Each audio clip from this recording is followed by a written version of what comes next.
একদিন মাটির ভিতরে হবে ঘর রে মন আমার, কেন বাঁধো দালান ঘর। কথা বলেন।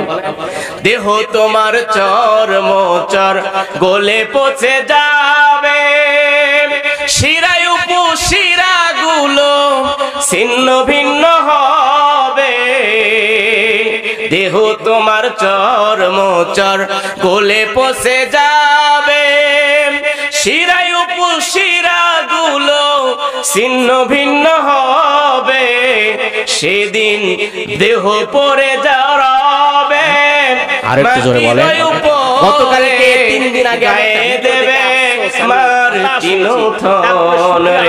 আলহামদুলিল্লাহ একজন ভিডিও করতেছে, আর দেখি এখানে একটা মানে এরকম একটা যন্ত্র, এই যন্ত্র ধরে ধরে কথা বলতেছে। তারপর যন্ত্রটা যখন ছড়াইলো দেখি এখানে ফুটা করছে। ফুটা করার পরে তারপরে সেখানে একটা মেশিনের ব্যবস্থা করছে। ওখানে ওনাকে বলা হলো, এই মেশিনটার মাধ্যমে কি আপনি কথা বলেন? বলছে হ্যাঁ। দেখি একটু সরান। উনি কথা বলতেছে কিন্তু কোনো সাউন্ড নাই। প্রিয় ভাইরা, তাকে বলা হলো এই একটা যন্ত্র আপনি কত টাকা দিয়ে আপনি ডাক্তারের কাছ থেকে বানিয়ে নিয়েছেন? ওই ব্যক্তি বলল প্রায় 1.5 লক্ষ টাকা খরচ হয়েছে। বলবেন না আল্লাহু আকবার? আর আপনাকে বিনা খরচে আলামিন এত সুন্দর দরাজ দিয়েছে, সেই দরাজ দিয়ে কোরআনের আলোচনা করছি। আর ল্যাপের ভিতরে অনেকে বসে আছে আর ভাবতেছে মঞ্চের সামনে মনে হয় কোনো মানুষই নাই। এখন বলেন, এই জবান দিয়ে, যেই জবানটা আল্লাহ দিল, এই জবান দিয়ে আল্লাহর নামে তাসবিহ তাহলিল বেশি বেশি পাঠ করা দরকার আছে না নাই? আল্লাহ রাব্বুল আলামিন বলছেন, আর রহমানু আল্লামাল কুরআন খালাকাল ইনসানা আল্লামাহুল বায়ান। হে পৃথিবীর মানুষেরা শুনে নাও, জেনে নাও, আমি তোমাদেরকে জ্ঞান দিয়েছি, আমি তোমাদেরকে সৃষ্টি করেছি।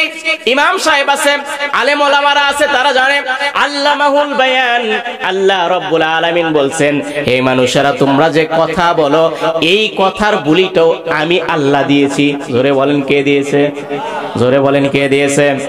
এই জবান পেয়ে বলেন তো কাউকে গালি দেওয়া যাবে, বেফায়সা কথা বলা যাবে, জোরে বলেন মন্দ কথা বলা যাবে। কিন্তু আমরা এমন অশ্লীল গালি দেই রে ভাই, মুখের ভিতরে কোনো ব্রেকই নাই। কথা বলেন ঠিক কিনা? এমন এমন কথা বলি, এমনও গালি দেয়। এই গালি শিখতে শিখতে নিজের সন্তানরাও শেখে। কথা বলেন ঠিক কিনা? একজন মা আর একজন বাবা, বোঝার চেষ্টা করবেন। মা বাবা দুইজনে মানে এক ছেলে, তার ছেলে বসে থেকে পড়াশোনা করতেছে। তো এখন পড়াশোনার ফাঁকে ফাঁকে মা বলতেছে, দেখছো আমাদের সন্তানটা কত ভদ্র হয়েছে, পড়াশোনা করতেছে, এই সন্তানটা আমারই। বাবা বলতেছে তোমার হবে, আমারই এই সন্তান। বাবাও কমে ছাড়ে না, মাও কমে ছাড়ে না। এক পর্যায়ে দুইজনে পরামর্শ করতেছে, আচ্ছা দেখি কার সন্তান এটা মানে পরীক্ষা হয়ে যাক। তো কিভাবে পরীক্ষা করবে? বলতেছে এই মুড়ো থেকে একটা ঢেল তার গায়ে মারবো। এখন লাগার পরে ওই ছেলেটা যদি মা আগে বলে তাহলে কাকে ভালোবাসে, আর যদি বাবা আগে বলে তাহলে কাকে ভালোবাসে? এখন এক পর্যায়ে বাবা এই পাশ থেকে ঢেল মেরে ওর পিঠে যেই মারছে, যেই পিঠে মারছে, পিছনে বলতেছে কোন শালারে। শালা গালটা কি আবার মন্দ হয়ে গেল নাকি? কোরআনের মাহফিলে যদি একটু বলা ঠিক নয়, শালা কিন্তু বেশি দূরের গালি নয়, শালা সম্বন্ধী, এটা আমরা বুঝি অনেকেই। তো এই যে বলছে, যেই ওইটা বলছে, তখন মা আর বাবার তো মুখ অফ। এরকম ফ্যাশন আছে না নাই? জোরে বলেন আছে না নাই? স্ত্রী স্বামীকে বলে রমেশা, স্ত্রী স্বামীকে বলে রহিম। রহিম নামে কেউ থাকলে আবার মন খারাপ করেন না। স্ত্রী স্বামীকে বলে রহিম, রহিম আবার স্বামীকে বলে বানে। এইরকম স্টাইলে দুইজনের নাম ধরে ডাকতে থাকে। এক পর্যায়ে আল্লাহ তাআলা একটা সন্তান দিয়েছে। ওই সন্তানটা জন্ম হওয়ার পরেও ওই সন্তানের মুখের প্রথম ভাষা বলছে রহিম। হে রহিম এইদিকে আসো। সন্তানরা এইসব শিখে। কথা বলেন ঠিক কিনা? এই রহিম এইদিকে আসো।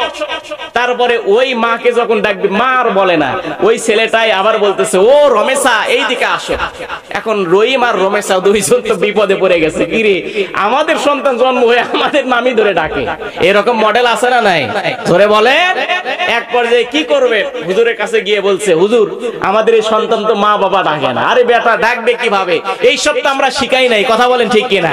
এখন হুজুর পরামর্শ দিয়েছে, বলছে আজ থেকে তুমি আমাকে আব্বা ডাকো আর আমি তোমাকে মা ডাকি, তারপরে এই ছেলে শিখবে। কথা বলেন ঠিক কিনা? এই রকম মডেল আমাদের হওয়া যাবে। এই জন্য আল্লাহ রাব্বুল আলামিন বলছেন, ওমা আরসালনাকা ইল্লা রাহমাতাল লিল আলামিন। কেমন ভালোবাসা বাসলেন, যেই ভালোবাসার কারণে তারা আযানটা আরশে আজিমে পর্যন্ত যায় না। বলেন আল্লাহু আকবার। আল্লাহ বলছেন, এই জন্য আমি মৃত্যুকে অবধারিত করে দিয়েছি। এই মৃত্যুর কথা তোমরা স্মরণ করো, এই মৃত্যুর কথা স্মরণ করে ভালো ভালো আমল করো। এই কথাটা কার? একদিন মাটির ভিতরে হবে ঘর রে মন আমার, কেন বাঁধো দালান ঘর। কথা বলেন। দেহ তোমার চর্মচর গলে পচে যাবে, শিরায় উপশিরা গুলো ছিন্ন ভিন্ন হবে। দেহ তোমার চর্মচর গলে পচে যাবে, শিরায় উপশিরা গুলো ছিন্ন ভিন্ন হবে। সেদিন দেহ পড়ে যাবে মাটির উপরে, গায়ে দেবে মার তিন থন রে মন আমার।